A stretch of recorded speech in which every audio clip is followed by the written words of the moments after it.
In the land of the blind, the one-eyed man is king. Today we're talking about Tom Waits' Rain Dogs, released in 1985. We are Blenderstyle. Cheers, boys. Cheers. Clap hands, gentlemen.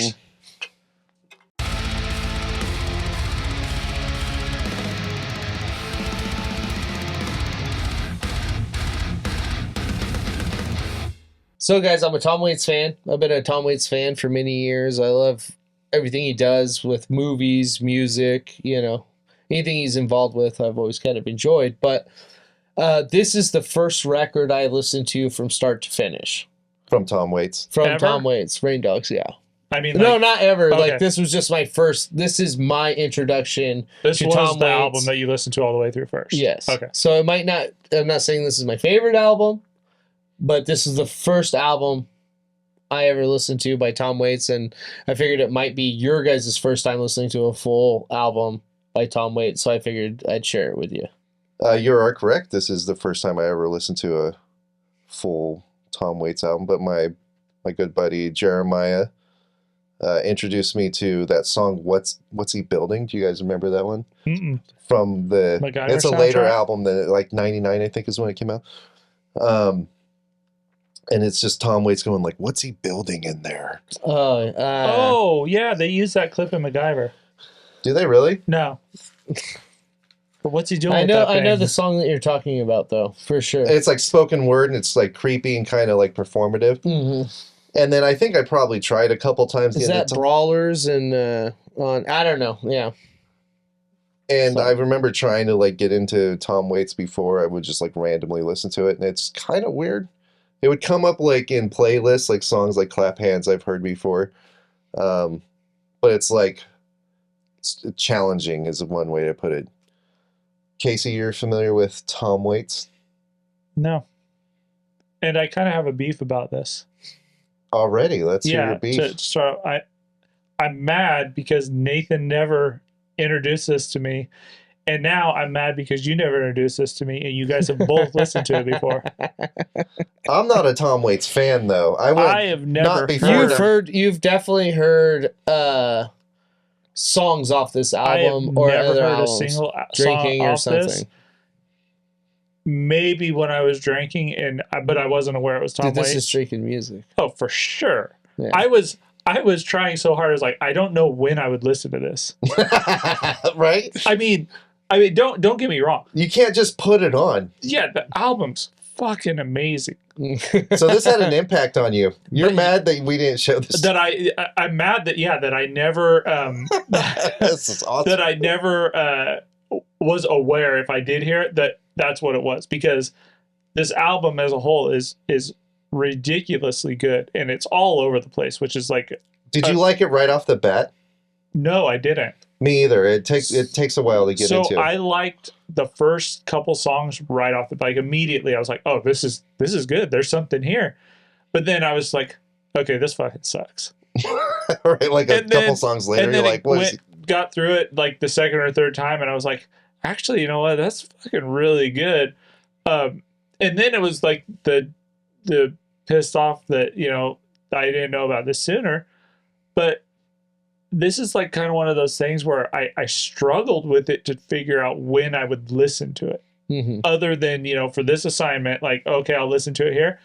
There's songs on here I'll probably put in my daily rotation or weekly rotation or whatever. Really? But yeah, it's such a hard album to like find the time for. It doesn't fit a specific mood. That's It's- kind of true. It's not something you listen to when you're pissed off. I mean, Nah. maybe if you're on LSD or on like a really good mushroom trip or something, this would be epic. I feel like if I was to go back to New Orleans, this would be a great album. It has a New Orleans sound. But it also has It's hard to explain. like the vibe. Have you ever been to New Orleans Yeah. and like walked around? Yeah, and it feels like that. like this. Yeah. Totally agree. And so it's really cool. But I just struggle to figure out what I would ever utilize this for. It's like a secret weapon. It's Just keep in your back pocket, but you don't know if you'll ever have to use it. Like I might need to listen to an album Yeah. when I'm But really I was bored. seriously amazed by the musicianship on this album. it kind of demands your attention. It really does. Like So there's you always can't- something new you find in So like putting it on and working is like difficult. Like I had a hard time like trying to work and It listen kept to this. I don't know, distracting me. man. It kind of has a dun, dun. it. No, it It does. has a hammer Well, feel but to me. You do physical work. So you can keep tempo with like your actual physical, like doing stuff. If I try to keep It's tempo like with my Seven Dwarfs theme song. Dude. if I try to keep tempo with my keyboard pecking, Whistle while we like- work. You know what I I mean? start double clicking everything. I'm like click. This has that Click. vibe. It's like there's like pirate songs on this kind of, Okay, Oh, so for sure. like, and then country. And fucking Disney movies with the skeletons dancing around. Yeah. Bro, the experimental rock, right? Oh, Like, Keith Richards is also a guest guitarist. He's like I on did three read that. I did read songs. that. So, he would go out. So I believe he recorded this in Manhattan in a place that was just a rundown place. And Yeah, that's the where ghetto, pretty much. And I think I saw something that he said that, the most exciting thing that happened was a pipe busted. Yeah, Right, like yeah. no, he said the only distraction was the water running through the pipes every once in a while. Yeah, I Okay. did read that. But yeah, Okay, something. yeah, he was like pretty much in a tomb. He said Yeah. because it was so like danger or ghetto outside, he didn't want to leave, and so he locked himself in this room. For sure. Yeah, and the And it only sounds like this, distraction though. was the water running through the pipes occasionally, which was cool as hell. So for me, like, you guys are like, oh, when would you listen to this, right? And when I would listen to this is probably on a Saturday after I had spent Friday in the bars. I would wake up hungover. Mhm. This is the way this album sounds to me. Like, it literally feels like waking up hungover to crack a beer and end up drinking whiskey and dancing with prostitutes later on. Like, the first track is you're all alone, you're hungover, and you're like, I'm cracking a beer to get through this. And as the album goes, it's like, you get more drunk, you go out to the bar, bright lights, having a blast. Oh, man. And then, everything is great. And then you start to kind of fall down a little bit afterwards. that's a perfect way to describe how this plays through. Yeah, so this is Saturday listening. So,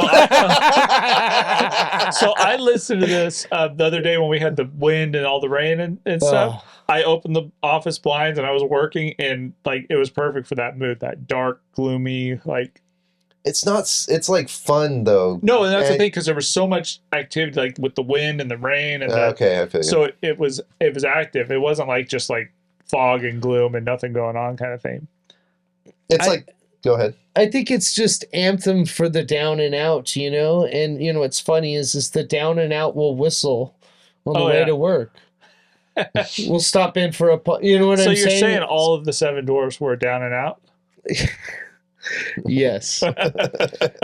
This is also part of like a trilogy for Tom Waits. Yeah, so I heard it was a loose trilogy of like this album, and I didn't write down the other two. Yeah, Swordfish Trombones and Frank's Wild Years. Okay. And Rain Dogs is in the middle. Yeah, it's like an unofficial trilogy, I guess. Yeah. Kind of like Dark Thrones, Unholy. Because this is also a point where Tom Waits has also changed in his career. Yeah, I heard this was like kind of a venture off of his normal style. He Yeah, went a I little read bit more this too. Captain Beefheart, a little bit more wild, a little bit more crazy. More like Captain Beefheart, just like more weird. Yeah. Yeah. And I think it completely works, I think this trilogy stands up. I think Tom Waits is a great artist. And to hear you guys fucking say this shit about, the first album I listened to, my introduction is really rad. I think that's really awesome because I hear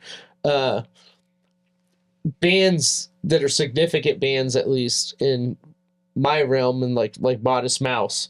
Good News for People Who Love Bad News is an album that got them really big. Tom Waits influences throughout it. Listen to Bukowski and listen to Rain Dogs and tell me that Isaac Brock was not, drinking whiskey and listening to Rain Dogs. All right. Yeah. I love the Kerouac feel. I love the sipping the whiskey feel of it, This is a great album, He went out and also did what we brought up, field recordings. He would go out in the city I and did read record that. things and bang on pots and pans. Like, this is and that's awesome. that's one thing that I did like. There's like a rawness to this album. It's not overproduced. It's almost underproduced Right, and raw to an extent, but it's not in a bad way. It's really good the way that they Like did it. Fiona Apple. I was gonna But say I that feel reminds like me of Fiona Fetch the Bolt Cutters. Apple, the Fetch the Bolt Cutters. I felt like it was Percussion heavy. percussion heavy, but I felt like it was almost not overproduced, but over analyzed. Like they tried really hard to I see shape what you're saying. it. This is a little This is more way loose. looser This than is a that. lot more organic. Yeah. Organic, yeah, exactly. And it flows a lot better. A lot more instrumentation too. But anyway, I feel Way like- more instruments. Yeah, I feel like there's a lot more Way more instrumentation, people. a lot more organic, and a lot more like Keith Richards is on oh, this. for sure. But there's also like a lot. I feel like there's a lot more honesty in this. oh, dude. Like Interesting. it's like it's really I'm not sure it's not raw for the sake of being raw. It's raw for the sake of being real. Dude, I'll tell you about my future, is but I'll real. lie about It my is. past, man. yeah, Yeah. dude, great line. There's so many good songs on this album. I fucking hate this album. I saw that there was the trilogy. Uh-huh. I was like, there's no fucking way I could crunch that whole trilogy. I listened to this and I was just like, what? Dude, like some of the songs are kind of irritating and I don't love them, but Are you talking about Swordfish Trombone and yeah, Are you I talking about couldn't, the I other didn't ones? even bother, dude. I'm Oh, like, this one's so meaty for me. I see what you're saying. I couldn't go and try to take in more Tom Waits. Uh-huh. You know, this is a big It's a- cheeseburger with Yeah, like bacon I and feel blue Fort like- cheese. Knox, bro. I feel like this is like a all you could eat buffet, but you don't go to the buffet. They just keep bringing it to you and they keep shoving it Like down one your of those throat. tables where they bring Like this stuff. dwarf walks Yeah. by and they- feeds you. And they just keep feeding you, and you're like, I'm done. They're like, no, you gotta have more. You gotta have more. It's great food, but it really overloads you. Mm. So it takes a while to like. It took a while for me to start appreciating it. I'm still working on this, like for real. Like I'll be listening to this for years, and it's just I think it's gonna keep getting. It's gonna get better, but you're gonna find something new about it every single time. That's what I mean. So like, which makes it kind of a great album, but it's hard to rate. Mm. You know what I mean? Because right now I'm like, I know it changes because some of the songs I just do not like, but then I've listened to them again and I'm like, okay, I really like it. But then the songs I like kind of start to bug me a little. It's a bizarre I had to, like, album. Go to the dump recently, and it was muddy as hell from the rain, and I was in a flatbed truck, and I had to unload it myself because everyone else was busy, and I was listening to this, and it was pouring down rain on me, and I thought, this is the album I'm supposed to be listening to. And see, that's what I was saying. Well I said. don't know that this album would work in the middle of summer, especially here. It's not a summer album. It's not a summer album. It's a cold. It's Damn. got the feels. It's got that gloom and that grittiness, and it feels like New York and New Orleans had a kid, and his name was Good Tom comparison, man. That's awesome. Yeah, it's weather. Waits. It is. It really is. There's not a lot on this I don't like. That Walking Spanish. I can't stand that song. That's I like love Walking one Spanish. Yeah. thing that I I don't think it's- like. I think that, and it's not even that I don't like the album. I just don't like the chorus of it. Because nobody walks Spanish down a hall. That's what I mean. Like at first I'm like, that's dumb. And then I keep listening to it. I'm like, fuck, this song's good. But And that, ugh. what's the one where he's Well, talking? so like it's also like I said, like Kerouac, Bukowski, and stuff like this. This is very much poetic. It's Oh, very yeah. much What's like the one where he's speaking like a private investigator, talking about a client or telling a story? Oh, That's like the coolest thing ever. What the hell? Like, that's what like what's he's building. but that's what I'm saying. That gives you that black and white, looking out the blinds of your PI, and it's raining and stormy outside. It gives you that cold feeling. This is like performative, like Like theatrical. It is. like Pulp from Charles Bukowski. Yeah, Anyways, there's going to be some people that know what I'm talking about. So Casey clearly had a big impact on you. What would you rate it? we had a long time with this. We did, yeah. And I feel Several like weeks. I didn't start digesting it until just recently, because it was such a big album. I mean, it's 19 tracks, which is a lot of, and none of the tracks flow together. Everything's different. They're walking Spanish down. They are. Every single track on this is a different tempo, a different pacing, a different style, which makes it really hard to kind of digest, because you'll get in the groove for one song, and then the next song comes on, it's completely different. And for something I'd never heard before, it was really hard for me. I feel like if I had more time with this, it would 100% go higher. But for now, with the limited 6 weeks we've had with it, I gave it a 4.6. Hell yeah, This dude. album was Hell freaking yeah. amazing. I love how all over the place it is. I love the feel that you get from it. It tells a story. And it just really invokes like this sense of surrounding, like of being in a certain place. Like it does a really good job of placing you where they want very you to be.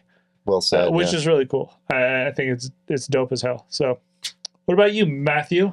I feel like this is an album that's going to get better the more I listen to it. I give it a 4.3 out of 5. I think it has potential to like be a 5. Oh, for sure. Like literally, I'm like, if someone says, if you would have given it a, what I mean? I almost gave it a 5, but I was like, no, I really feel like this, I deserve more time with this. Same. Like I can't just give a 5 to Yeah. it. I gotta live with it long. It's gotta be deeper than that for me. And I highly recommend listening to other things in his discography. I'm going to, and I think that's going to help me like understand it more. Kind of reminds me of like Nick Cave and the Bad Seeds. Has like that kind of like gravelly voice. I've always thought of Tom Waits' 3 characters: Neil Young, Ramones, and Nick Cave. They just fit perfectly for me. That makes sense, but it also does not make sense. I feel like that's like you're right though. Like, yeah, it's a weird. It's weird. This is it's a weird mesh. And you've been listening. This is your first intro. You've been listening to this for a long time. This came out in '85. Yeah, for sure. And this isn't even my favorite Tom Waits album. Really? No, just my first introduction. So I wanted my first introduction to be your guys' first introduction. Very cool. I dig like it. What do you rate it? This is a 4.6, guys. It's a great record, and I love that you guys like it.